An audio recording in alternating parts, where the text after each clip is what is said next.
Hello दोस्तों, हाल ही में रूस के व्लादिमीर व्लादिमीरोविच पुतिन 5वीं बार प्रेसिडेंट की पोस्ट के लिए चुने गए हैं।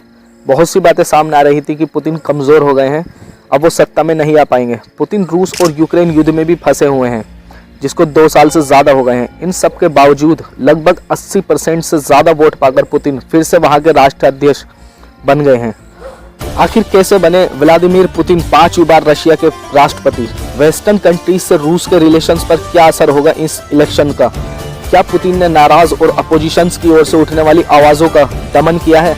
आइए जानने की कोशिश करते हैं आज की इस वीडियो में।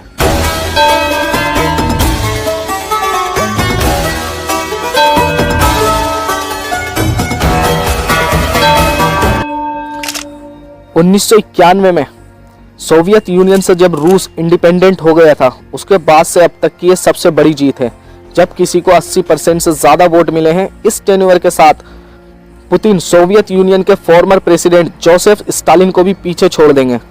व्लादिमीर पुतिन पहली बार साल 2000 से 2004 तक रशिया के प्रेसिडेंट रहे। उसके बाद 2004 से 2008 तक के टेन्योर में प्रेसिडेंट बने रहे। उसके बाद according to the Russian constitution उनको अपनी पोस्ट छोड़नी पड़ी, क्योंकि जो लगातार 2 बार प्रेसिडेंट पोस्ट पर बना रहता है वो तीसरी बार उस पोस्ट पर नहीं रह सकता। फिर मेदवेदेव को प्रेसिडेंट बनाकर पुतिन प्राइम मिनिस्टर बन गए थे। 2012 में उन्होंने प्रेसिडेंट की पोस्ट पर वापसी कर ली। उसके बाद साल 2020 में रशिया के कॉन्स्टिट्यूशन में अमेंडमेंट किया गया। ध्यान देने वाली बात यह है कि अब कॉन्स्टिट्यूशनल अमेंडमेंट के अकॉर्डिंग कोई भी इंसान प्रेसिडेंट 2 बार बन सकता है, लेकिन तीसरी बार नहीं बन सकता, चाहे उसने लगातार टेन्योर पूरा किया हो या फिर एक टेन्योर छोड़कर प्रेसिडेंट बना हो। तो पुतिन कैसे प्रेसिडेंट बने? 2020 से पहले पुतिन प्रेसिडेंट के रूप में 4 टेन्योर पूरा कर चुके थे। इस अमेंडमेंट की खास बात यह थी कि इस इलेक्शन की कैलकुलेशन साल 2020 के बाद होगी, इसलिए इस अमेंडमेंट की वजह से पुतिन ने 2024 के इलेक्शन में भी भाग लिया। अब नए कॉन्स्टिट्यूशनल अमेंडमेंट की वजह से पुतिन 2030 में होने वाले इलेक्शन में भी पार्टिसिपेट कर सकेंगे।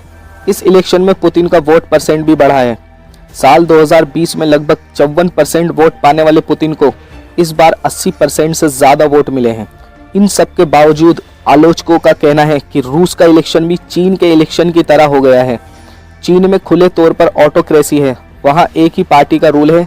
रूस में पुतिन ने भी वही सिस्टम कर दिया है, जिसके अंदर सिर्फ नाम मात्र का इलेक्शन होता है, उसका रिजल्ट पहले से ही डिसाइड होता है।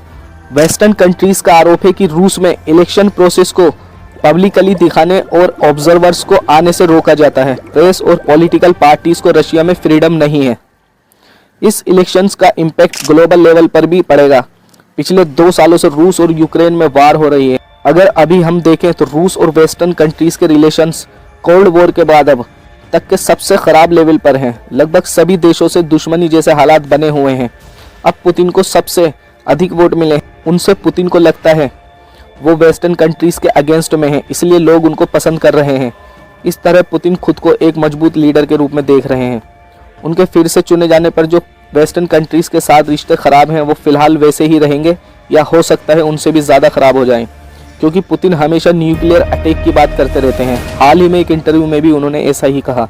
रूस के यूरोप और अमेरिकन देशों के साथ रिलेशन ठीक नहीं है, तो ऐसे में रूस हमेशा से ये काम करता है कि एशिया के देशों से अपने रिलेशंस को ठीक रखे। फिलहाल भारत और चीन, ईरान जैसे देशों के साथ रूस के रिलेशंस ठीक होते दिख रहे हैं। भारत के लिए प्रेसिडेंट पुतिन हमेशा एक दोस्त के तौर पर रहे हैं।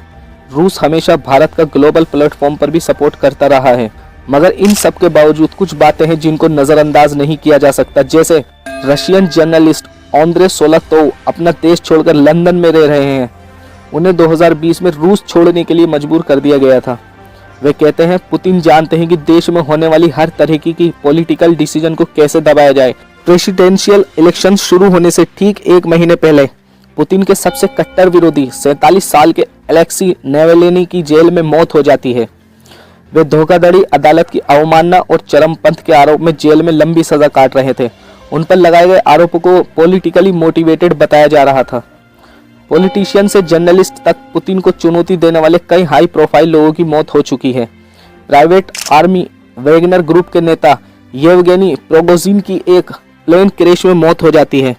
रूसी सेना के खिलाफ उनकी बगावत के कुछ महीने बाद ही यह प्लेन क्रैश हुआ। साल 2015 में एक पुतिन के आलोचक और नेता बोरिस नेमत्सोव की क्रेमलिन के एक पुल पर गोली मारकर हत्या कर दी जाती है।